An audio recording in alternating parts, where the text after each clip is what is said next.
Oke, kita lanjutkan ke bagian selanjutnya, yaitu ketika bicara tentang distribusi pendapatan, kita juga bicara tentang upah minimum, ya. Sebenarnya ketika mempelajari upah minimum di ekonomi mikro akan lebih detail dipelajari di pasar input labor. Mungkin kalian sudah dapat materinya, tetapi belum dalam kalau di pengantar. Nanti di intermediate akan belajar lebih dalam. Lalu di makroekonomi kalian juga akan belajar tentang konsep pengangguran, karena upah minimum juga berkaitan dengan pengangguran. Nah, di sini kita bahas secara singkat aja. Upah minimum itu berarti pembayaran upah terendah oleh perusahaan yang diizinkan sesuai dengan regulasi yang berlaku. Jadi ketika misalnya di suatu negara atau suatu daerah kebijakan upah minimum adalah sebesar $7, maka tidak seharusnya tidak boleh di-set harga di bawah 7. Meskipun prakteknya bisa terjadi, ya. Dan kebijakan ini telah dipakai di banyak negara hampir 100 tahun terakhir ini untuk menjadi salah satu strategi dalam mengurangi kesenjangan yang berfokus pada kelompok penerima upah terendah. Jadi kan ada kesenjangan upah tuh. Nah, supaya kesenjangannya itu bisa berkurang, jadi yang apa? Yang paling rendah itu diusahakan supaya jadi upah minimum kan. Misalnya dengan upah minimum $7 berarti yang dapat 5, 6 atau 3. Nah, itu diharapkan jadi 7 gitu kan. Jadi itu mengurangi kesenjangan. Nah, tetapi bukan berarti nggak ada perdebatan yang muncul dari implementasi kebijakan ini. Karena dengan adanya kebijakan upah minimum itu akan menciptakan adanya pengangguran. Nah, seharusnya ini sudah dibahas bahkan di chapter demand supply, di chapter inward market. Sebenarnya sudah dibahas, tapi saya akan coba recall aja, ya. Jadi sesuai dengan mekanisme pasar, demand sama dengan supply ya. Jadi demand dan supply bersinggungan. Maka upah di saat keseimbangan itu adalah $6 dan orang yang bekerja itu sebesar L star. Ya, jadi kita dapat melihat bahwa sebelum adanya kebijakan upah minimum, keseimbangan upah sebesar $6 dengan jumlah pekerja sebesar L star. Nah, di mana jumlah pekerja yang tersedia itu ingin bekerja. Jadi yang mau bekerja itu direpresentasi dari kurva supply. Nah, jumlah yang pengen bekerja itu sama dengan jumlah pekerja yang ingin dipekerjakan atau diminta oleh perusahaan. Jadi labor supply sama dengan labor demand. Ya. Nah, sekarang gimana kalau upah minimum itu diberlakukan sebesar $7,25? Nah, berarti nggak boleh lagi upah itu $6. Nah, memang betul dengan upah minimum upah terendahnya jadi naik kan. Tetapi gini teman-teman, ketika ada upah minimum, ya, ini asumsinya kalau persaingan sempurna $6 berarti semua pekerja 6. Nah, sekarang kalau naik 725 semua pekerja harus dibayar 725. Nah, bahkan kalau kalau kita lihat di jumlah orang yang mau bekerja dengan kebijakan upah minimum akan naik. Karena apa? Tadinya $6 saya nggak mau kerja. Tapi ketika 7,25 saya mau bekerja gitu. Akhirnya banyak yang bekerja dan itu menyebabkan adanya peningkatan labor supply, ya kan? Nggak sebesar L star tapi sebesar LS. Nah, masalahnya perusahaan itu kan ada biaya nih ketika harus ngebiayain banyak pekerja kan. Nah, dia akan ngeset upah, dia akan ngeset jumlah labor yang diminta lebih kecil sebesar LD. Nah, dari daerah LD sama LS ini merepresentasikan apa? Ketidakseimbangan antara pekerja yang diminta dengan yang tersedia. Yang tersedia lebih banyak daripada yang diminta. Artinya ada yang tidak bekerja sebesar LS kurang LD. Nah, ini yang kita sebut dengan pengangguran. Oke. Nah, sekarang pertanyaannya adalah seperti ini, teman-teman. Kita masuk ke soal nomor 23 dulu. Misalnya equilibriumnya itu, nah masalahnya kita akan belajar bagaimana upah equilibrium itu kan ternyata di kebijakan ini ceritanya upah equilibrium itu di atas equilibrium. Upah minimum di atas equilibrium. Nah, bagaimana kalau kondisinya nggak seperti itu? Nah, ini contohnya ada soal ini ya. Suppose the prevailing equilibrium wage in a labor market is $10 per hour. What would be the impact of a minimum wage law that sets the minimum wage in the market $14? Udah pasti kalau minimum wage lebih gede dari wage equilibrium. Tadi kita udah lihat apa? Jumlah labor supply-nya increases dan itu menyebabkan adanya unemployment. Nah, tapi bagaimana kalau upah minimumnya di bawah upah equilibrium? Maka yang terjadi apa?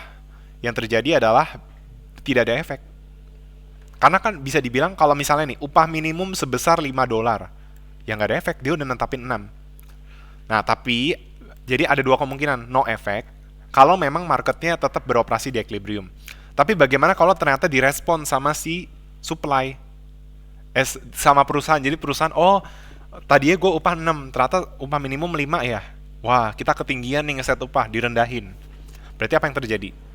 Labor demand-nya meningkat, tapi labor supply-nya turun.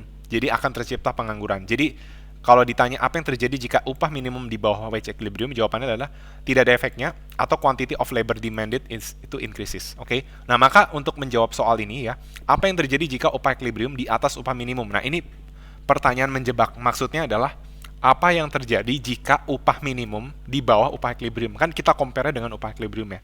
Jadi apa yang terjadi jika kalau upah equilibrium di atas upah minimum berarti upah minimum di bawah equilibrium gitu ya. Jawabannya adalah ini ya, yang tadi terjadi jumlah labor tidak berubah atau terjadi peningkatan labor demanded. Oke.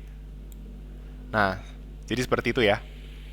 Nah, soal selanjutnya, oh udah kayaknya cuma satu soal. Jadi itu materi tentang upah minimum. Memang sebentar aja karena lebih detailnya di pasar input tenaga kerja ya. Bahkan ini materi demand supply sempat disinggung ya. Nah, sekarang kita belajar distribusi kekayaan ya. Ini adalah kurva yang menunjukkan distribusi kekayaan di antara households atau rumah tangga di Amerika Serikat dari tahun 89 sampai 2013. Jadi ini adalah kurva time series ya. Dari waktu ke waktu. Nah, ini ada 3 kurva. Perhatikan keterangannya.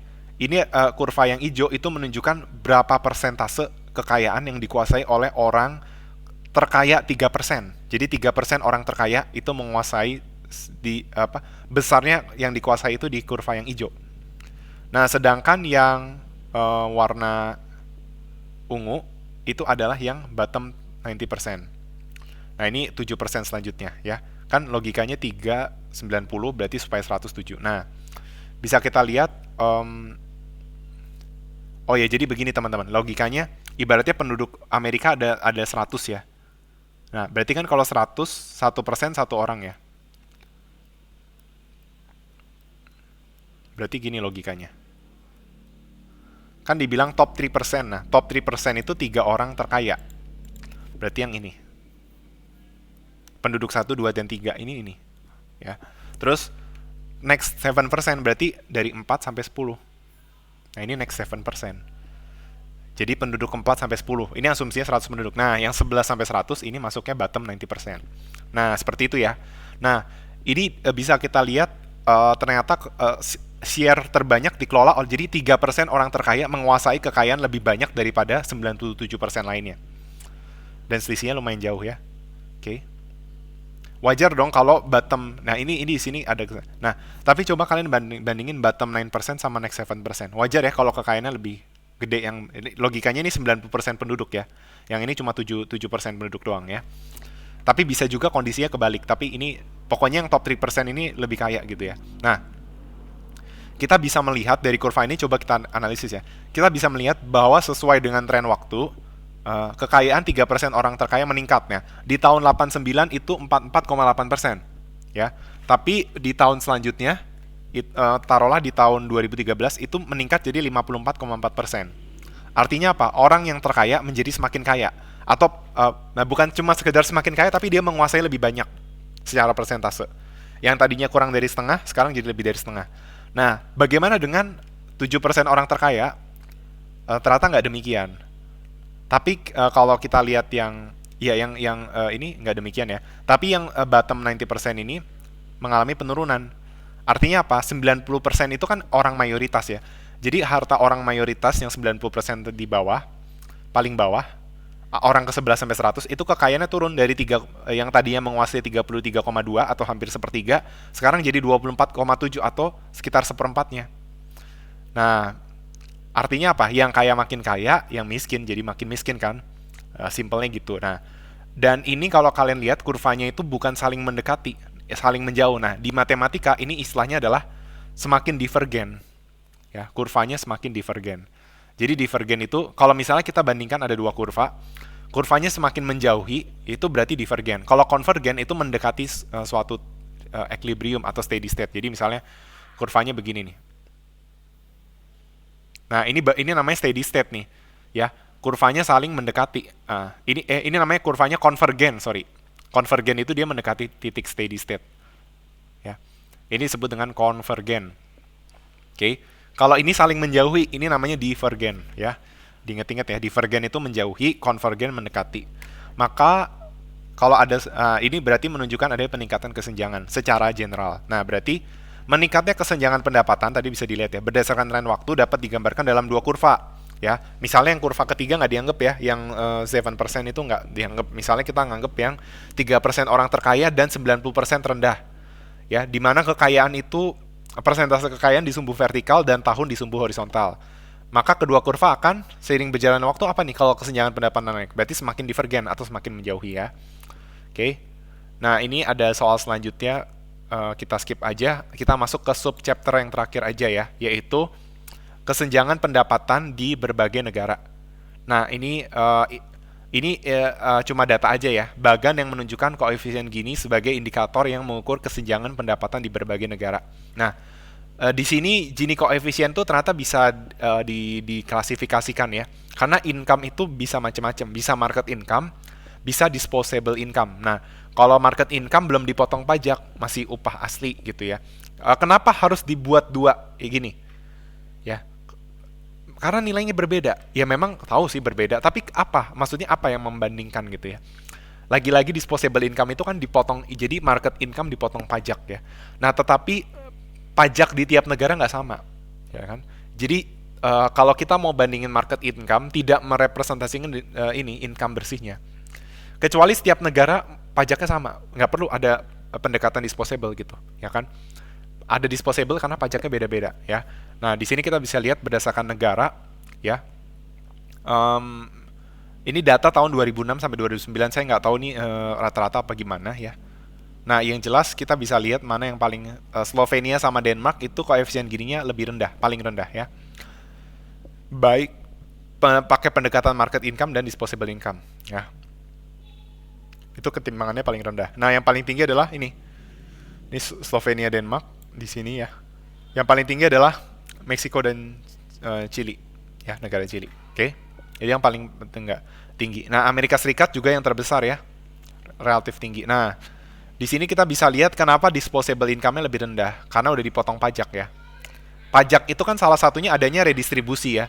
Jadi bisa kita lihat dengan adanya. Nah, ini ada beberapa negara yang nggak ada data market income-nya ya. Tapi kalau kita lihat secara keseluruhan, koefisien Gini dengan disposable income itu jadi lebih rendah. Ya iya dong, karena orang kaya dipotong pajak.